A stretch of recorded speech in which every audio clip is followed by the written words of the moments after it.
Today's country is a tiny, isolated nation in Scandinavia, or Northern Europe.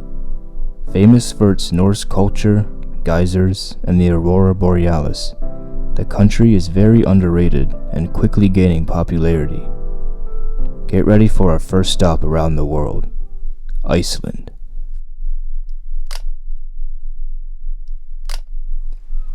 This story takes place in 2017 in a small town just outside of Koggala Beach, Iceland. Although Iceland is one of the safest countries in the world, that doesn't mean it's 100% safe. I was 14 at the time and just got home from school. I remember it was a Monday, as I would usually have photography club after school, although it was cancelled for unknown reasons on that day, so my presence at my house at this time was pretty uncommon. Our school days are also very short compared to other countries, so I was already home by 13:30 or 1:30 p.m. My mom and dad were still working, so with nothing to do, I decided to unwind and take the boat out for some fishing before the sun set in a couple hours. That specific day was very peaceful, as most of the fishermen had already returned to shore, so I was on my own. The sea was very calm, so I wasn't worried at all, but rather completely at ease. That was until the sun started to set. Although losing a fish earlier, I was overall enjoying myself and was soaking in the beginning of the sunset 5 kilometers offshore. Out of nowhere, I heard a scream. My reel's drag started running with my rod sharply bending. I instantly knew what this was, a halibut. The perfect catch for dinner. Because these fish live in deeper water, the fight took a decent 20 minutes until I finally gaffed and landed the fish. These fish school, so I figured another drop down wouldn't hurt, although I only had around 10 more minutes of daylight at this point. After what felt like an eternity, my lead eventually sank all the way to the rocky bottom where the halibut roam. I reeled my line a few meters up to get their attention, and felt a very heavy weight on the end.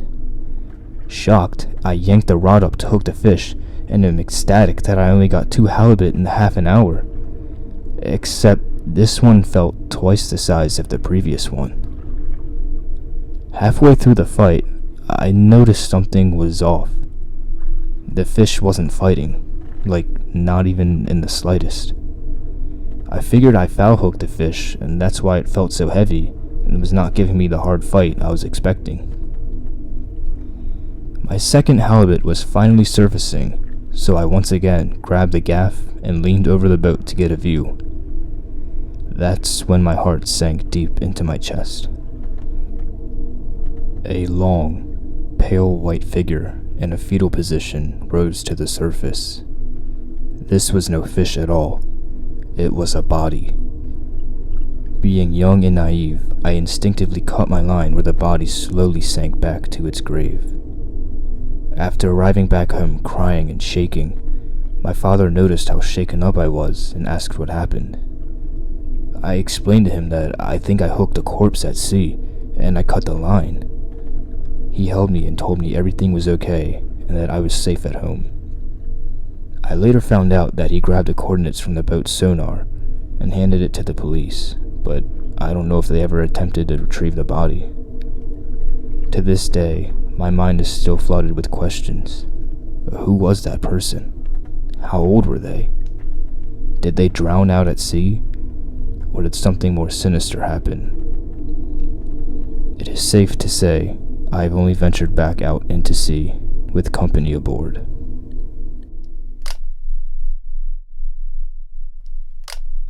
My name is Helga, and what I'm about to tell you happened just last month.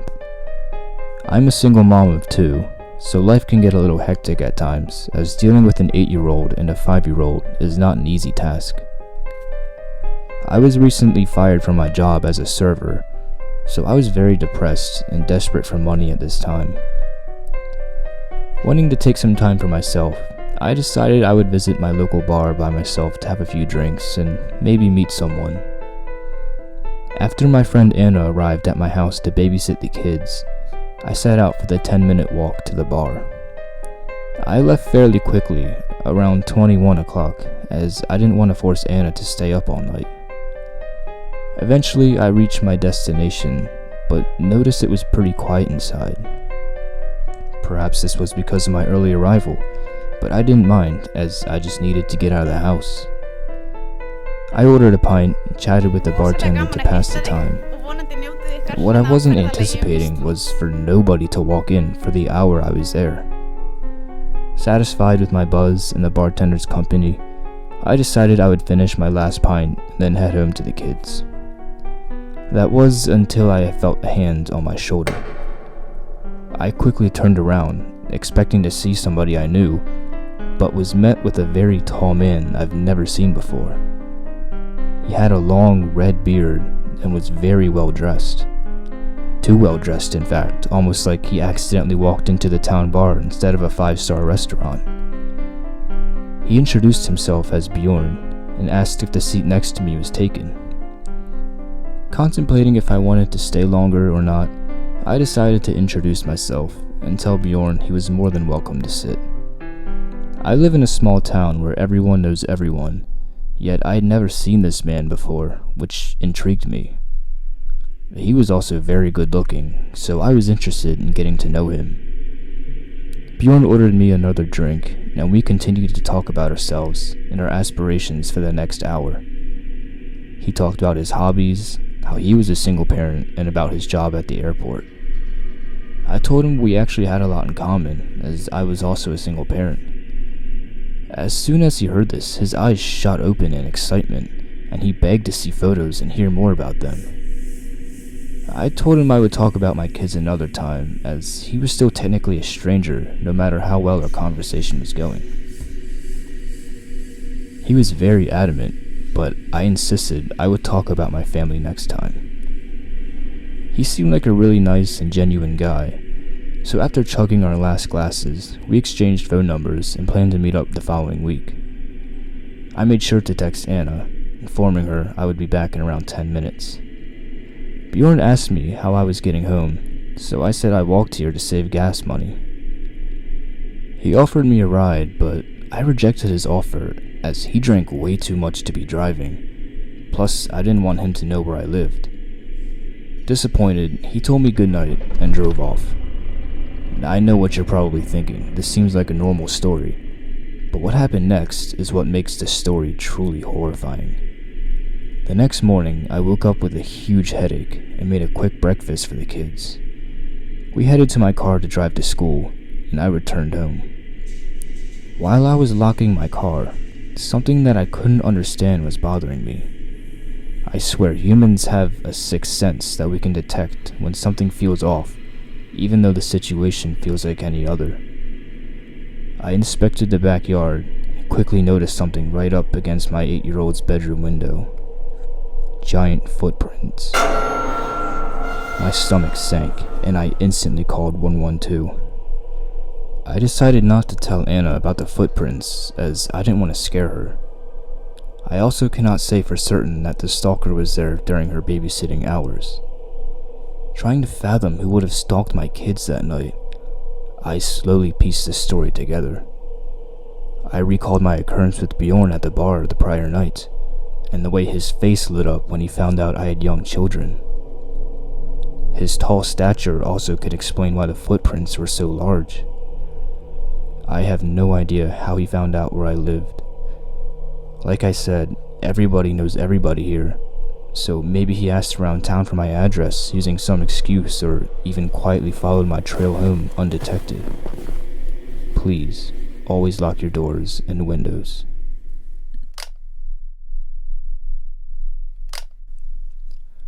To start off, I'm American, but took a cruise to Iceland with my mom and dad a few years back. We've always dreamed of visiting the country one day to see the northern lights, and always thought Iceland was one of the coolest places in the world. Overall, we had a wonderful experience, except for the incident I'm about to discuss. For some context, this happened over a decade ago, so I was only like 10 or 11. The first part of the trip was great. The food on the ship was awesome, there were fun games, and the city of Reykjavik was stunning to say the least. Unfortunately, most of the vacation is a blur now because of what happened. It all started when my dad and I were watching a soccer game on the TV while my mom was trying out the spa. When the game reached halftime, I was freed from my trance from the television screen, and that's when I noticed him. A man creepily smiling and staring at me from what must have been 20 or so yards away. I made really awkward eye contact with him, so I quickly glanced away, but I could tell he just kept his gaze on me. Uncomfortable with the situation, I told my dad I was going to find a snack and that I'd be back in 5. After grabbing a pretzel, I found my dad waiting for me at the bar, except the creep I saw earlier was now gone. I was relieved and told myself I was just being paranoid and enjoyed the second half of the game. Eventually, it reached nighttime. My mom apparently loved the spa so much she had to go back with my dad for some kind of exclusive couples massage. They instructed me to keep the door locked, and if anyone knocks, don't answer the door, because they were bringing the key with them. I said okay, and turned on my Nintendo DS to pass the time. I had no idea how long a massage was supposed to take, so I just assumed they would only be 30 minutes, 1 hour max. Well, 1 hour goes by, and still no sign of them. I thought nothing of this. Maybe there was just a long line tonight? I kept playing Super Mario Party until I heard a faint noise. I turned my volume all the way off just to make sure I wasn't hallucinating, but then heard it again. I could clearly hear a quiet meow in the hallway just outside the door. Now, I'm a huge animal lover, so I was concerned that somebody somehow lost their cat on board. As I put my hand on the doorknob, I froze. Cats aren't allowed on cruise ships. Daringly, I decided to grab a stool to look through the peephole, and what I saw still shakes me today. If you haven't guessed by now, on the other side of that door was the man I saw earlier during the soccer game, meowing in hopes to gain access into the room. I immediately called security through the ship's phone, and they actually caught the guy still standing outside the door meowing. Luckily, he was detained and no longer a threat to me or my family. My parents were shocked by what happened and felt really guilty for leaving me, although it wasn't really their fault. I don't know if the guy had mental issues or something, but I definitely do not want to see his face again.